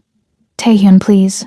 The sound of footsteps in the hallway shattered the moment. Taehyun was off her in an instant, his body between her and the door, his hand reaching for something at his back. A gun, she realized distantly. He had a gun tucked into his waistband. It's Min-ji, came a woman's voice through the door. Korean, respectful, urgent. A rapid exchange followed that Celine couldn't parse. Taehyun's posture relaxed fractionally. He responded in Korean, his tone commanding, then turned back to Celine. Your mother is on the phone. She's been calling the estate repeatedly, threatening to contact the police if she doesn't speak to you immediately. Reality crashed back like cold water. Celine scrambled up, smoothing her dress, her hair, trying to erase evidence of what had almost happened. I need to talk to her. Selene. Taehyun caught her wrist as she moved toward the door. This conversation isn't finished. She looked back at him. This dangerous, beautiful man who'd nearly died for her, who'd kissed her like salvation and damnation wrapped together. I know. When this is over, when Young-jae is dealt with permanently, you'll have a choice to make. His grip tightened. Stay or run. But understand, if you stay, you're mine. No half measures, no safety net. Just us and whatever comes after. And if I run, his smile was blade sharp. Then I'll let you go. Once. But if you ever come back, even years from now, even by accident, I will never let you leave again. That's the only mercy I can promise. Celine pulled her wrist free, her heart hammering. That's not mercy. That's a threat. In this family, Taehyun said softly. They're the same thing. She left him standing in the shrine room, surrounded by ancestors who'd probably built their empires on similar threats disguised as promises. And the terrifying part? She was already calculating how to stay. 48 hours after the poisoning, the estate felt like a mausoleum. Young-jae had been locked in the cellar. A prison disguised as wine storage, all stone walls and iron doors that didn't open from the inside. Sang-woo remained hospitalized, stable but unconscious, his survival uncertain. The family council had been summoned from Seoul, New York, and San Francisco. Converging like sharks scenting blood, Celine existed in a strange limbo. She was no longer a prisoner, but she wasn't free either. Guards followed her at a distance, ostensibly for protection. But the locked doors and monitored phone calls told a different story. She was leverage, insurance, a witness who knew too much to be released and too useful to be silenced. She'd seen Taehyun only in passing, at a distance, surrounded by men in expensive suits speaking rapid Korean she couldn't follow. He was orchestrating something, building a case, preparing for war. Each time their eyes met across crowded rooms, the air charged with everything unsaid. The kiss in the shrine room burned between them like a brand. On the third morning, Young-jae escaped. Celine learned about it from Ji-hoon, who appeared in her room pale and shaking, his tablet clutched to his chest. Uncle Young-jae is gone. The guards are looking everywhere. Uncle Taehyun is very angry. The house erupted into controlled chaos. Men in dark suits spoke urgently into phones. Vehicles screamed down the driveway. Heijin's voice carried from the main hall, sharp with command and fury. Celine was ordered to stay in her room. She lasted 20 minutes before cabin fever drove her to attempt the door. Unlocked, surprisingly. She made it to the library before a guard intercepted her. One of Taehyun's men, young and nervous. "Miss Peters, you should return. I need to speak with Taehyun. Mr. Choi is unavailable. Security protocols require." A phone rang. The guard answered, his expression shifting to confusion, then alarm. He thrust the phone at Celine. "For you." "Hello?" "Celine." Youngjae's voice, warm and familiar and utterly wrong. "Thank God. Are you okay? Has Taehyun hurt you?" Her blood went cold. "What? I know you must be terrified. I know my brother has you convinced I'm some kind of monster. But please listen. The family is in danger. The Russo syndicate is coming for revenge over that ring. My father's dying because I tried to protect him from their poison, not hurt him. Taehyun is using you as bait to draw them out." The lies were masterful, delivered with desperate sincerity. "Youngjae, that's not... I can get you out. There's a service entrance on the east wing, third door past the kitchen. No cameras. Meet me there in 10 minutes. I have a car, cash, everything we need. We can disappear, start over, just like I promised." "Why would I trust you?" His voice cracked with performative emotion. "Because despite everything, I still love you. Because you're in danger as long as you're in that house. Because in 10 minutes, the Russo family is going to breach the perimeter, and everyone inside becomes collateral damage." Celine's mind raced. This was obviously a trap. Youngjae wanted her for leverage, for insurance, maybe to tie up a loose end. But Taehyun had also taught her something in their brief, intense encounters. Sometimes the only way to spring a trap was to walk into it willingly. "The East Wing service entrance," she repeated. 10 minutes. "Thank you. God, thank you. I'll keep you safe, I promise." He hung up. The guard stared at her, uncertain. "Miss Peters, get Taehyun," Celine said quietly. "Tell him Youngjae just called. Tell him I'm meeting him at the East Wing entrance in 8 minutes. You can't possibly be... 7 minutes now. Move." The guard bolted. Celine didn't wait to see if the message would reach Taehyun in time. She moved through the house with purpose, mapping the route in her head. The East Wing was older, part of the original structure before the renovations. She'd explored it with Ji-hoon during their lessons on architecture. The service entrance was exactly where Youngjae said. A heavy wooden door that opened onto a stone pathway winding through the garden. Dawn was just breaking, the sky pearl gray, the air cold enough to sting. A car idled at the end of the path. Black sedan, windows tinted, engine running.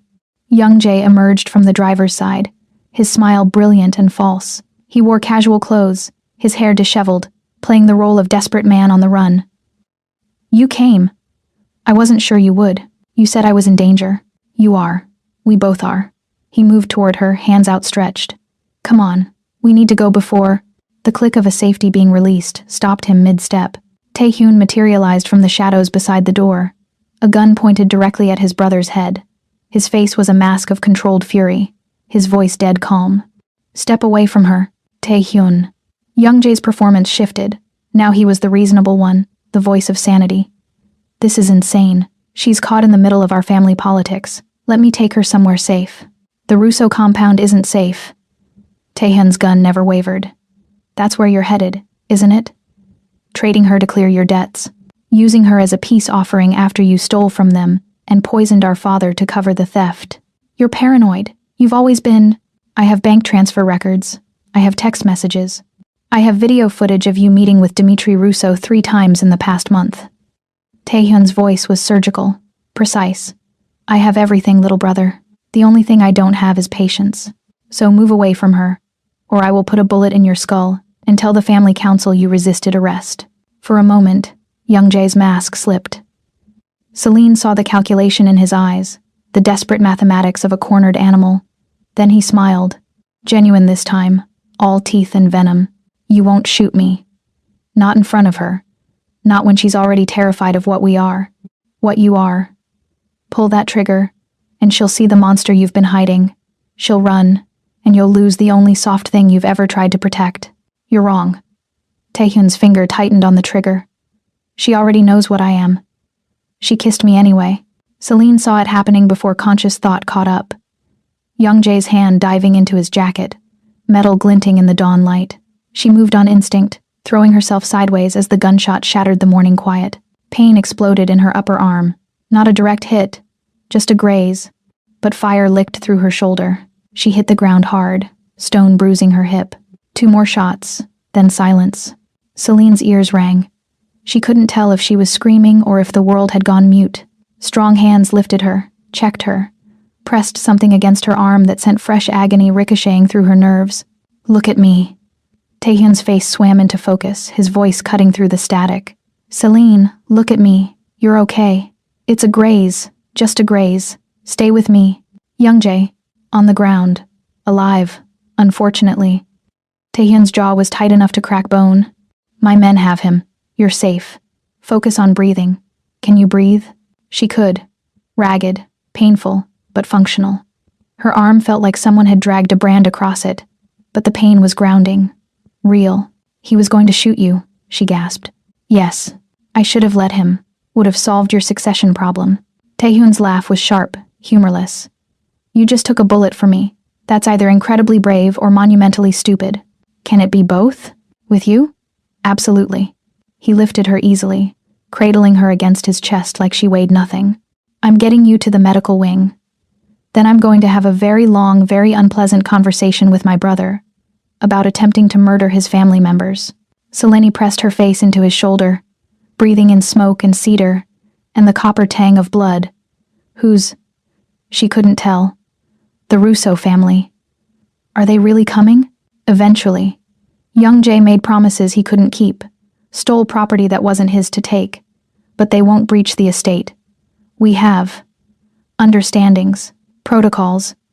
His arms tightened around her. "You're not collateral in their war. Not anymore. I made sure of that." "How?" "Ask. You don't want to know." He was probably right, but as they crossed back into the house, Celine caught a glimpse of men in dark suits, dragging Young Jae's struggling form toward a different entrance. Not the cellar. Somewhere deeper, older, a place where screams wouldn't carry. And Hae-jin stood watching, her expression carved from stone, a phone in her hand. Celine heard her speak as they passed. "Yes, Dimitri, I have him, and the ring is in his pocket. Consider our debt settled. You may collect whenever convenient." The words chilled her blood. But Taehyun's arms were warm, and the medical wing's bright lights washed away shadows. And for now, that was enough. The doctor declared Celine's injury superficial. Painful, but not serious. The bullet had carved a neat line through the outer edge of her bicep, missing anything vital. "She'd have a scar," he said, as if that was the worst consequence of the morning's violence. Taehyun didn't leave her side during the cleaning and bandaging. He stood with his arms crossed, watching the doctor work with an intensity that made the older man's hands shake. When it was finished, when Celine's arm was wrapped in clean white gauze, Taehyun dismissed him with a curt nod. They were alone in the medical wing's private room. "You should rest," Taehyun said, but he made no move to leave. "Where's Young Jae?" His expression shuddered. Being questioned. "That's not an answer. It's the only one I'm giving you." He moved to the window, his silhouette dark against the morning light. Hae-jin made a deal with the Russo family, Young Jae for debt forgiveness, and a neutrality pact. They'll collect him tonight. What will they do to him? Nothing pleasant. Nothing permanent. He'll be returned eventually. Broken, humiliated, no longer a threat to anyone. Taehyun's voice was empty of emotion. "It's more mercy than he deserves. You could have killed him. In the garden. You had the shot. I know. Why didn't you?" Taehyun turned from the window, and the expression on his face made her chest ache. "Because you were watching. Because I didn't want that to be the last thing you saw before you ran. Because I'm selfish enough to believe that some part of you might stay if I didn't become a monster in front of your eyes." "Taehyun." The door slammed open. Ji-hoon stood in the hallway, his small chest heaving, his eyes wild with terror. "They're coming." Taehyun was across the room in 2 strides. "Who's coming?" "Uncle Young Jae's friends. The men with the snake tattoos. They have guns. They're at the gate. They're saying if we don't release Uncle Young Jae by sundown, they'll burn the house down with everyone inside." Celine's stomach plummeted. "The Russo family?" "No." Taehyun's voice had gone deadly calm. "His mercenaries, the ones he hired as insurance in case his coup failed. Somehow he got word to them before we locked down communications." He looked at Ji-hoon. Where's your grandmother? In the main hall, setting up for Jisa. The ancestral worship ceremony. Tonight was the anniversary of the family founder's death.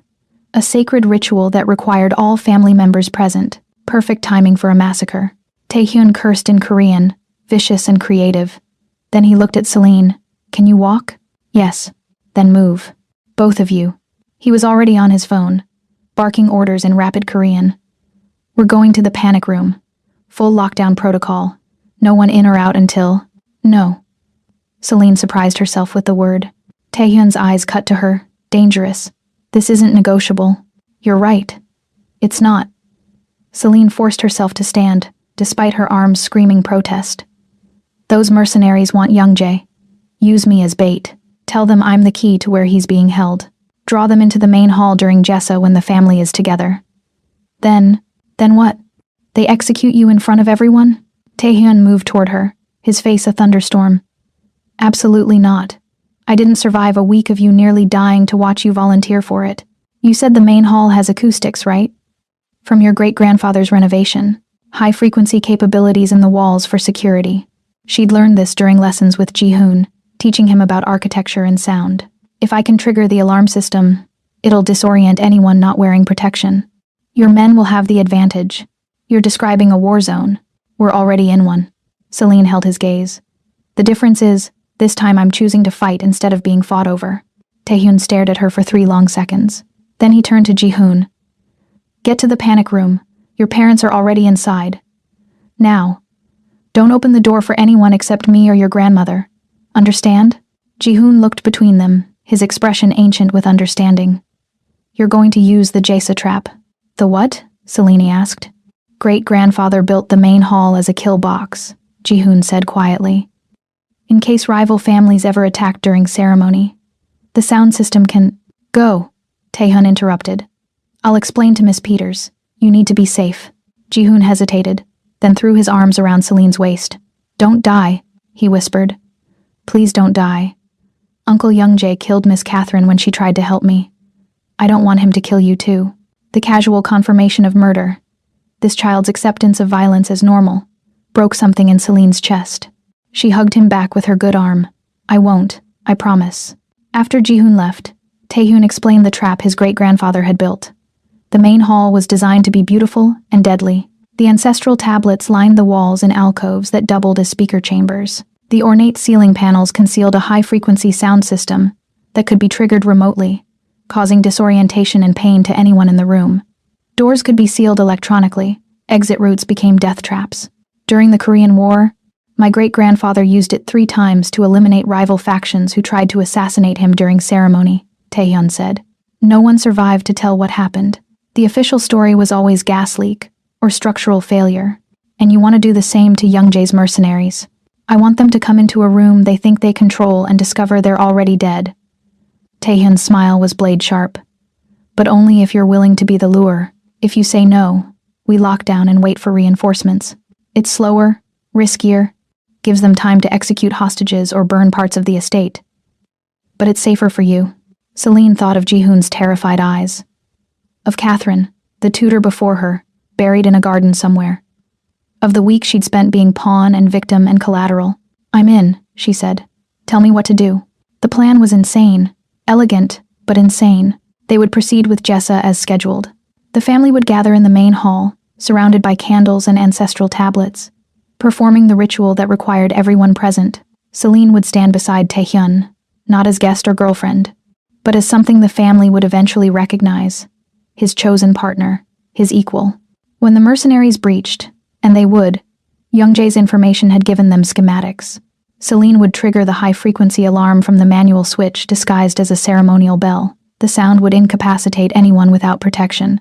Taehyun's guards, pre-equipped with specialized earpieces, would have approximately 40 seconds to neutralize the threat before the system had to be shut down to prevent permanent damage to the family. 40 seconds to end a war. If something goes wrong, Taehyun said quietly, draping a heavy ceremonial coat over her shoulders to hide the vest beneath. If they get past the sound barrier, you run. There's an exit behind the founder's portrait. It leads to the garage. Keys are always in the Mercedes.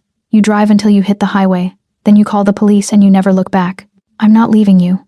Celine, I'm not leaving you, she repeated, catching his hands. You drank poison for me. You shattered glass to defend my dignity. You promised me a choice. Stay or run. I'm choosing to stay. So teach me how to survive this. Not how to abandon you. His forehead dropped to rest against hers. You're going to destroy me. Good. You destroyed me first. The kiss was brief, fierce, tasting of inevitability.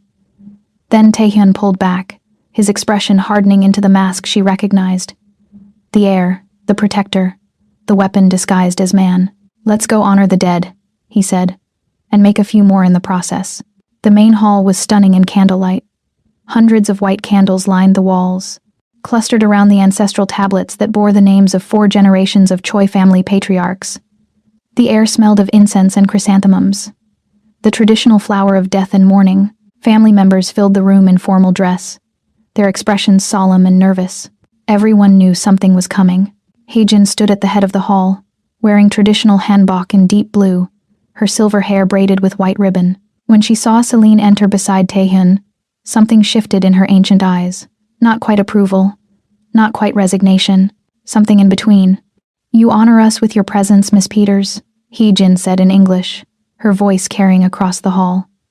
Please, stand beside my grandson. A woman of courage belongs at the right hand of power, the family murmured. Celine felt every eye on her as she moved to Taehyun's side, her bandaged arm visible beneath the formal black dress she'd been given. The bruises on her temple from the morning's violence stood out against her dark skin like accusations. She looked like exactly what she was, a survivor of the Choi family's civil war. Taehyun's hand found hers, his fingers lacing through hers with possessive certainty. To anyone watching, the message was clear. She was his, under his protection, part of his inner circle. The ceremony began.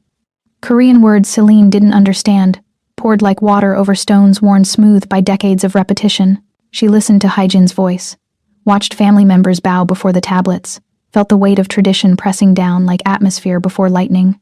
Then, as the sun set beyond the tall windows, the main doors exploded inward. 6 men in tactical gear stormed the hall, weapons raised, faces covered.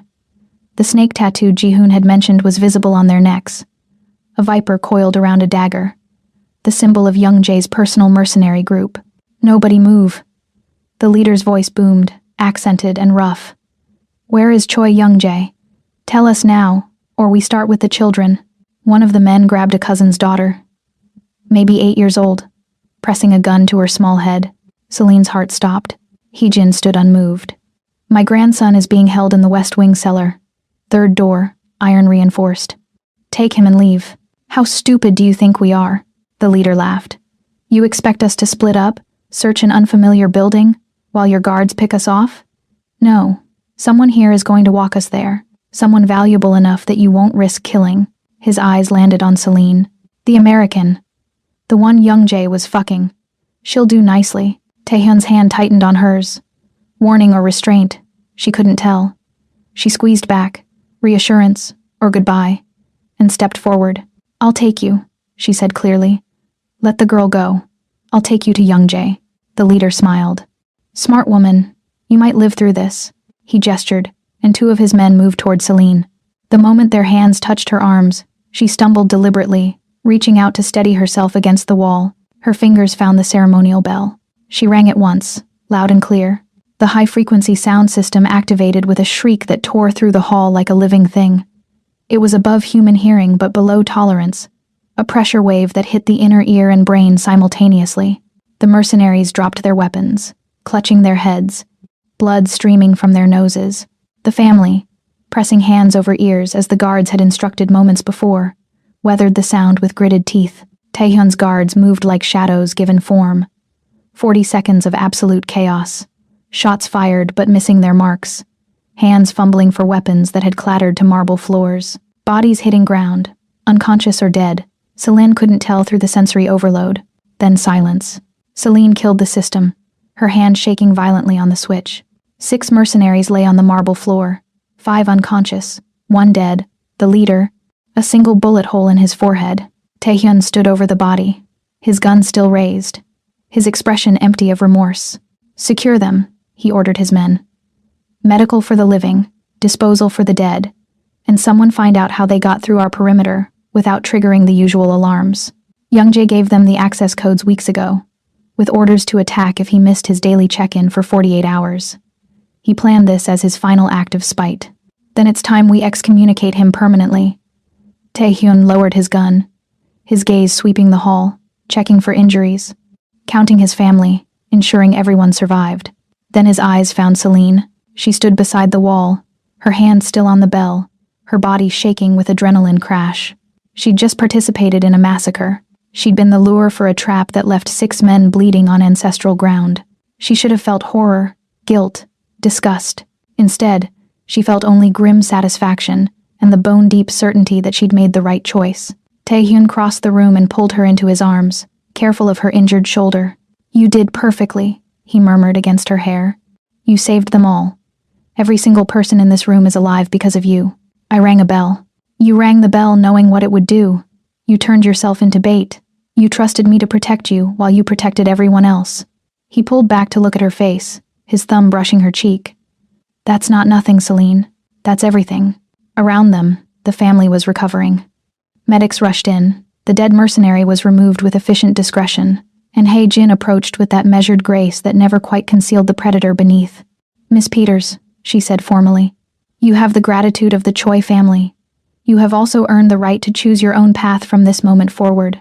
Leave, and you will have compensation and protection for the rest of your life. Stay." She paused, glancing at Taehyun with something that might have been approval. "Stay, and you become family, with all the burden and blood that entails." Celine looked at the woman who tested her, judged her, nearly let her be executed, then at Taehyun, whose hand still held her like she was something precious and breakable despite knowing exactly how strong she was. "I need to make a call first," Celine said. 3 months later, spring transformed the Choi estate into something almost innocent. Cherry blossoms drifted across manicured lawns like pink snow.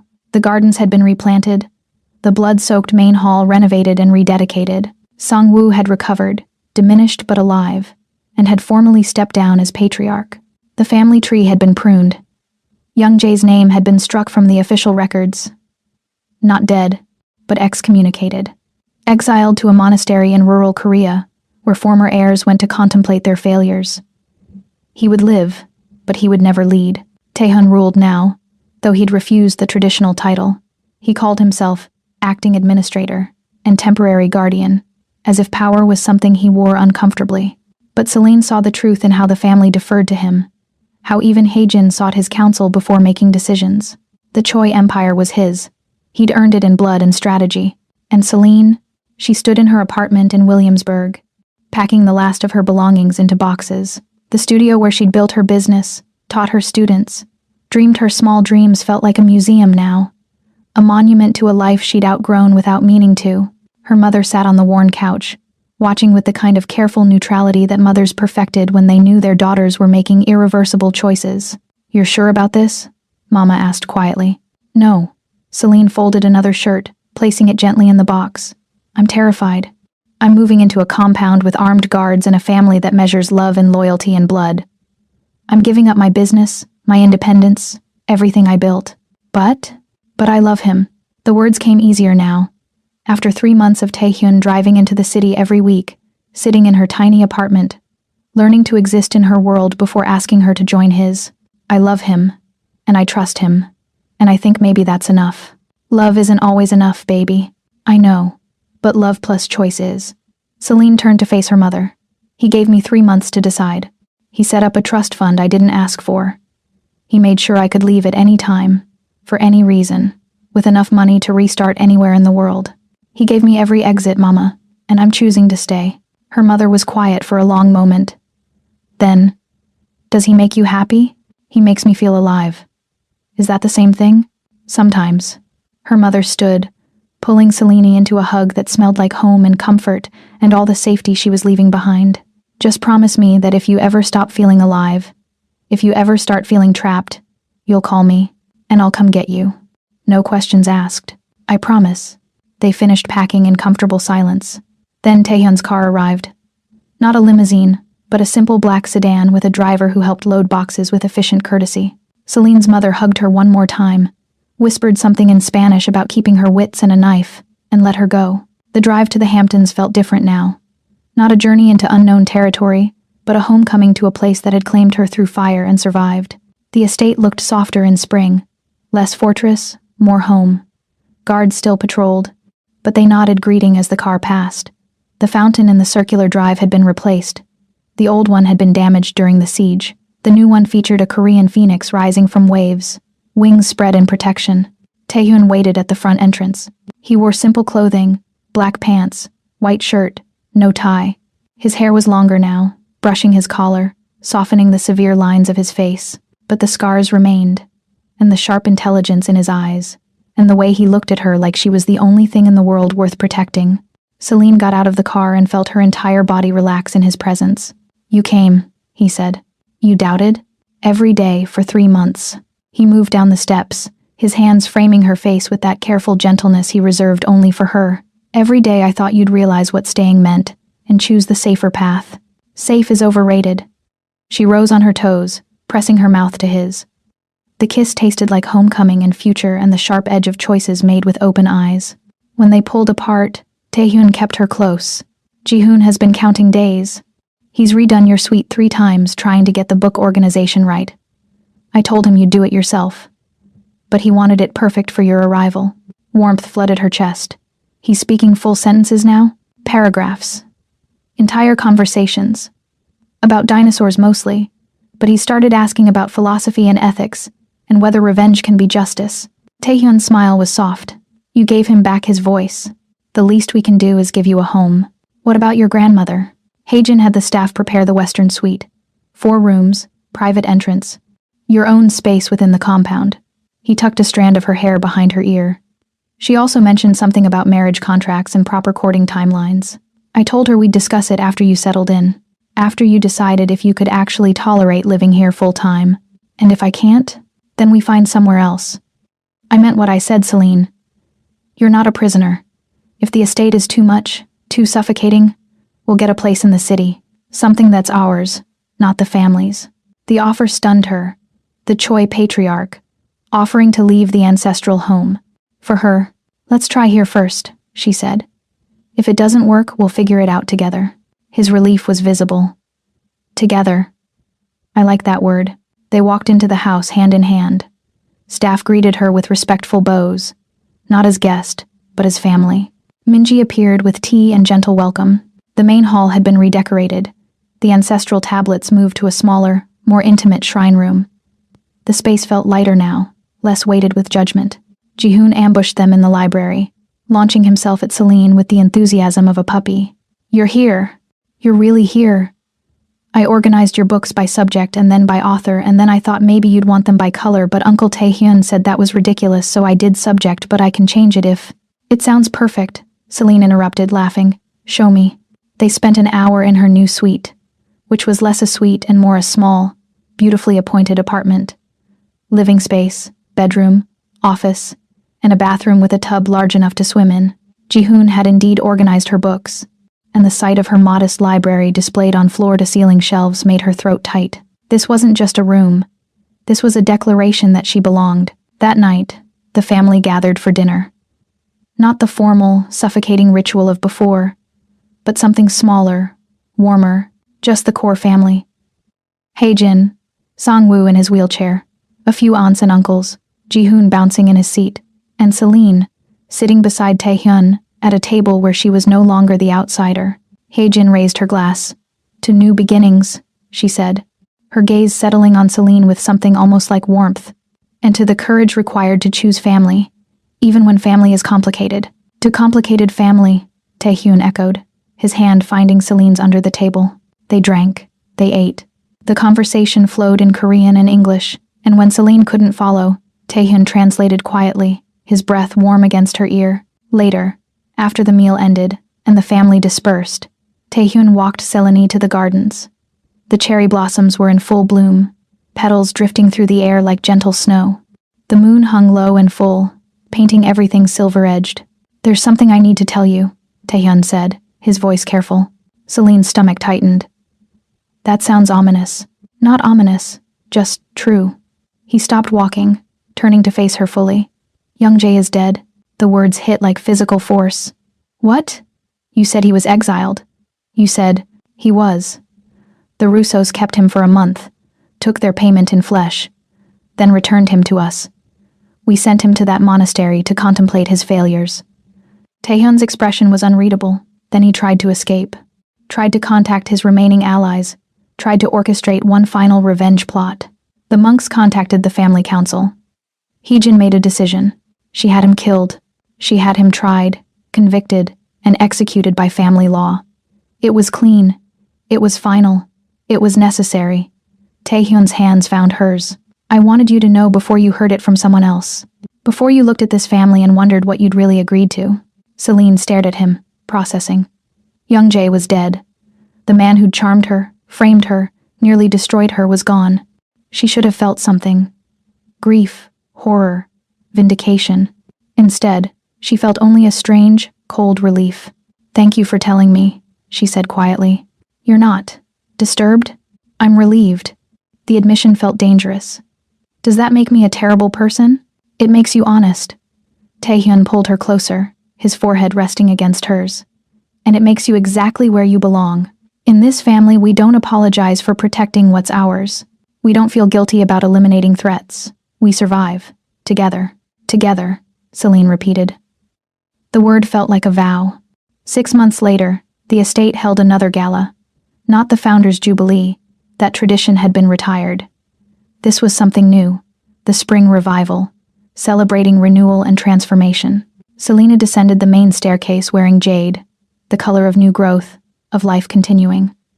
The dress had been a gift from Hae-jin, tailored perfectly to her body, elegant without being suffocating. She wore her hair natural, her scars visible, her presence unapologetic.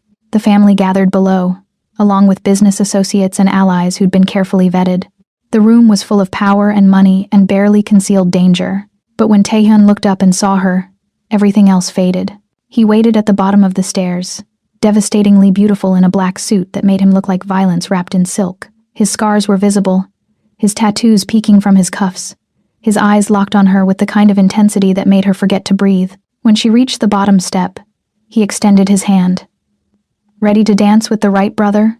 Celine took his hand, feeling the calluses, the strength, the certainty. I was never dancing with him. I was just waiting for you to cut in. They moved onto the floor as music swelled. Not a waltz this time, but something modern. Something that pulsed with life and possibility. Taehyun pulled her close, his hand settling at the small of her back, his body pressed against hers with possessive certainty. Last chance to run, he murmured against her ear. I'm not running. Celine's arms wrapped around his neck. I'm home. They danced beneath crystal chandeliers, surrounded by a family that had tested her, broken her, and ultimately claimed her as their own. And as Taehyun's lips found hers, claiming, promising, sealing, Celine understood something fundamental. Some love stories began with flowers and poetry. Hers had begun with poison and blood, and it was perfect.